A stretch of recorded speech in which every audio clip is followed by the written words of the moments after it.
There are a number of reasons why you should consider owning a property, whether that's an owner-occupied property or an investment property. If you're in a position to buy a property but are on the fence about whether now is the right time to buy or not, in today's video I'm going to discuss the top 6 reasons why right now in 2023 is a good time to buy a property. So let's get straight into it.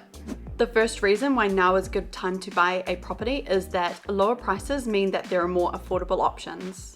The overvaluing of property is disappearing, so that means that buyers are left with cheaper options.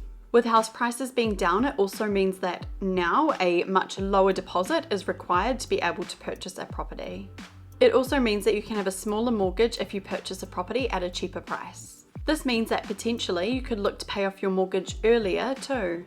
Lower prices mean that there is a much wider range of properties available to buyers. A standalone home may now be an option rather than just a townhouse, or you may potentially be able to buy a home with more bedrooms than what you previously could have.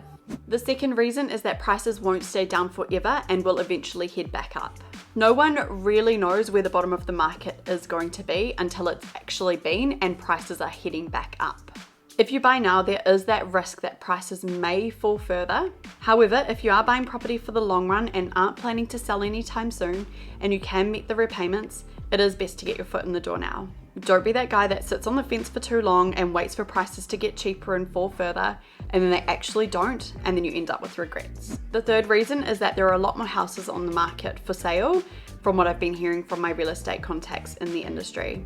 Things seem to be taking a little bit longer to sell, and this really does put the power into the buyer's hands. If sellers are really wanting to sell, then they may be willing to negotiate the purchase price down a little bit more. So this works out in favor for buyers. Buyers could potentially get a really good deal. With more houses available for sale, it reduces the pressure on buyers to act fast, and buyers can really take their time with making sure that they're finding the right property for them. It really is a buyer's market at the moment, so if you are in a position to buy, make the most of it. Number 4, mortgage interest rates are higher at the moment. Now, hear me out on this one. Mortgage rates are never static and are constantly fluctuating. You have to remember that a mortgage is a long-term thing, 20 to 30 years, so it will all balance out in the end. Some years rates will be higher and other years they'll be lower. So a way that this is positive for you is that if you start on a higher interest rate, rates will eventually drop again. They will. We'll see it soon. You'll be able to remember that you've started on that higher interest rate and hopefully maintain the level of repayments that you've had, which in turn will reduce your loan term, which means that you'll be mortgage free faster. It is always important to get tailored financial advice for your personal situation, so do make sure that you speak to an advisor such as myself. Number 5 on this list is time in the market rather than timing the market. By buying a property now, you have more time to pay off your mortgage and also more time to increase the value of your property, hopefully over time, which means more capital gains. Just like any investment, time in the market should hopefully show you a gain. If you're buying a home or an owner-occupied, then you should be basing your decision to buy off your current financial position rather than what the market is actually doing. I mean, you should definitely consider the market, but it shouldn't be your deciding factor. You should base your decision to buy off your family situation and your financial position.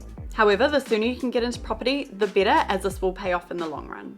Number 6, LVR restrictions have eased. Restrictions of high LVR residential mortgage lending set a speed limit on how much new low deposit lending banks can do. From the 1st of June 2023, LVR restrictions were eased.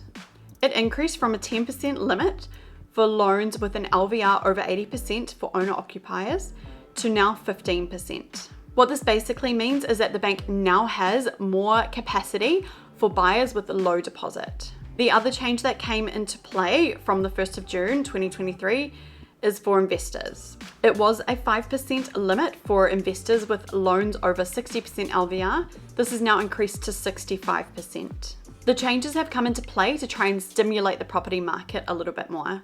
So if you are a low deposit first home buyer or are an investor and you've been eyeing up a property, now could be a great time for you to make that purchase.